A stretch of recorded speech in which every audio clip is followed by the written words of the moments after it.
cold out here, and the temperature wasn't much warmer in the Situation Room. Our meeting did not last long, but it is so sad that in a matter of hours or just a few days, many federal workers will not be receiving their paychecks, and what that means in their lives is tragic in terms of their credit rating, paying their mortgage, paying their rent, paying their car payment, paying their children's tuition, and the rest. The president seems to be insensitive to that. He thinks maybe they could just ask their father for more money, but they can't. And we think that the collateral damage that he is causing by, well, I'm going to yield to the leader to talk about that, but I would say this. If you don't understand financial insecurity, then you would have a policy that takes pride in saying, I'm going to keep government shut down for months or years, unless you totally agree to my position. I yield to the leader. Yeah, well, unfortunately, the president just got up and walked out. He asked Speaker Pelosi, will you agree to my wall? She said no. And he just got up and said, then we have nothing to discuss, and he just walked out. Again, we saw a temper tantrum because he couldn't get his way, and he just walked out of the meeting. I asked him to open up the government, that tomorrow so many people will have trouble paying their mortgages, paying their bills, dealing with situations when they don't get paid. And I said, just why won't you do that? We'll continue to discuss. We're willing to discuss anything. And he said, if I open up the government, you won't do what I want. That's cruel. That's callous. And that's using millions of innocent people as sort of pawns. And it was wrong. And then a few minutes later, he sort of slammed the table. And when Leader Pelosi said she didn't agree with the wall, he just walked out and said, we have nothing to discuss. So he said it was a waste of his time. That is sad and unfortunate. We want to come to an agreement. We believe in border security. We have different views. We've already offered the president our proposals, which have sat on his desk for several weeks. But this was really, really unfortunate, and in my judgment, somewhat unbecoming of a presidency.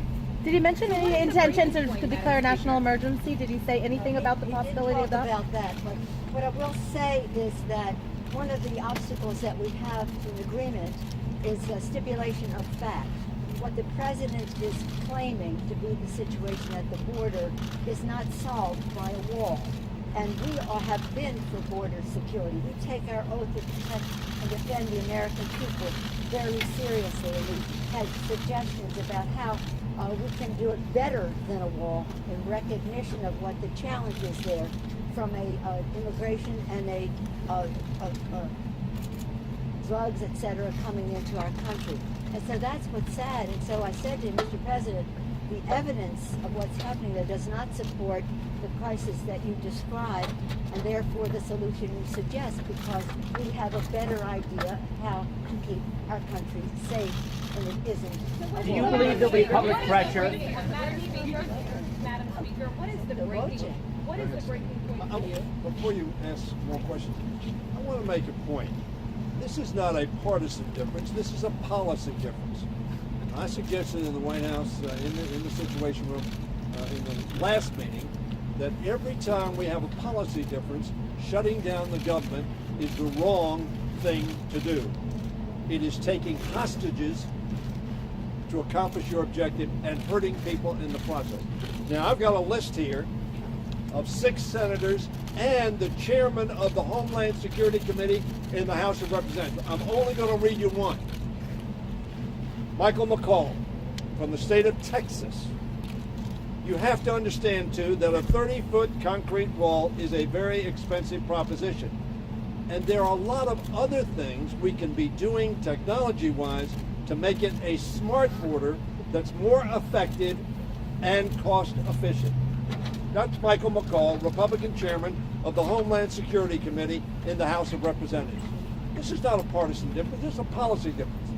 And it is unacceptable to put 800,000 people at risk, 38 million people on food stamps, millions of people who are expecting to get a refund on their taxes, people who want to use the national parks, people who want to get farm assistance in the Farm Bill. That is why we have 4 bills on the floor that we're going to send to the United States Senate. Now I want to read you one more quote. Of course not, when asked, do you think you ought to shut down government? Of course not, he said. Remember me? I am the guy that gets us out of shutdowns. It's a failed policy. Mitch McConnell, 2014, CNN. Senator, It is a Thank you. failed policy, and we ought to stop it. You can both quote each other, but it's is not. there